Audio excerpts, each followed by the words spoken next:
माझा विठ्ठल माझी माऊली ज्येष्ठांसोबतचा मुक्त संवाद म्हणजेच आपल्या सभोवताली जे ज्येष्ठ एकटे राहतात त्यांच्यासोबत मारलेल्या मनमोकळ्या गप्पा, त्यांच्या आजवरच्या आयुष्यात अलगद डोकावण्याचा केलेला प्रयत्न, हळूवारपणे त्यांना मायेची घातलेली साथ, एकटेपणाची जाणीव न होऊ देता आम्ही सर्वजण आपल्यासोबत आहोत. कोणत्याही प्रकारची अडचण वाटल्यास मग ती शारीरिक असो, मानसिक किंवा इतर कोणतीही, सेवेकरी म्हणून आपल्या कुटुंबातील सदस्य म्हणून आम्ही आपल्यासोबत सदैव मुलाप्रमाणे असणार आहोत हा आत्मविश्वास प्रत्येक ज्येष्ठामध्ये निर्माण करण्यासाठी केलेला हा प्रयत्न आहे.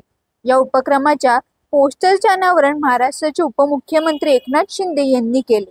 पहिल्याच मुक्त संवाद सुधा धारप वय 84 या माऊलीच्या आयुष्यातील अनेक सुखदुःखाचा संघर्षमय प्रवास उलगडणारा ठरला. आपल्या उपस्थितीत सर्वच सदस्यांनी विविध कलागुणांचा माध्यमातून माऊलीला आनंद व समाधान देण्याचा प्रयत्न केला. खरं तर आदित्य प्रतिष्ठान ठाणे, अभिनय कट्टा, श्री स्वामी समर्थ संस्कार साधना केंद्र ठाणेच्या माध्यमातून केलेल्या प्रयत्नांचा पहिला अंक पार पडला. अनेक अव्यक्त भावनांचा बांध फुटला व व्यक्त होत असताना आम्ही सर्वजण माऊलीचे भरभक्कम कुटुंब म्हणून बाहेर पडलो.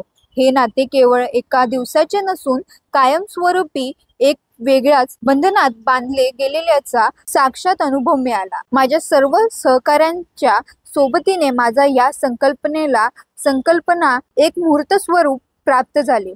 त्या माऊलीला आम्ही लेकरं तुझीच आहोत हे सांगण्यात आम्ही यशस्वी ठरलो. ज्येष्ठांचा एकटेपणा घालवण्यासाठी, त्यांच्या आरोग्याची काळजी घेण्यासाठी, मानसिक आधार देण्यासाठी, सर्वात महत्त्वाचे म्हणजे आपण एकटे नाही तर इतके मोठे कुटुंब आपल्या सोबत आहे हा विश्वास निर्माण करण्यासाठी केलेला प्रयत्न आज यशस्वीपूर्ण पहिल्या मुक्त संवादाच्या स्वरूपात पार पडला. आज मी धन्य झाले.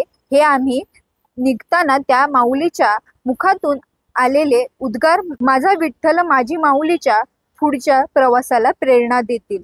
आज माझ्यासोबत पहिल्याच ज्येष्ठांसोबत झालेल्या मुक्त संवादाच्या या वारीत सहभागी झालेले वारकरी साहित्यिक विनोद पितळे, संगीतकार किरण वेहेले, शिक्षिका नीता रामतीर्थ, गायक हरीश सुतार, अभिनेते परेश दळवी, तबलावादक मैत्रेय दिवाडकर, सुशिक तरुण चैतन्य म्हात्रे, इंजिनियर स्वरांगी कळारे, इंजिनिअरिंग विद्यार्थी पार्थ म्हात्रे, व्हिडिओ एडिटर लाभेश मिडभावकर, सेवेकरी संभाजी आंद्रे यांनी चोख कामगिरी बजावत आजच्या पिढीला एक चांगला संदेश दिला. मी सर्व आजच्या तरुण युवक युवतींना आवाहन करू इच्छितो की आठवड्यातील 2 तासाची वेळ राखून ठेवा व या मुक्त संवादाच्या वारीत सहभागी व्हा. ज्येष्ठांचे आशीर्वाद आपले उज्ज्वल भविष्य घडवण्यासाठी नक्कीच निर्णायक ठरतील.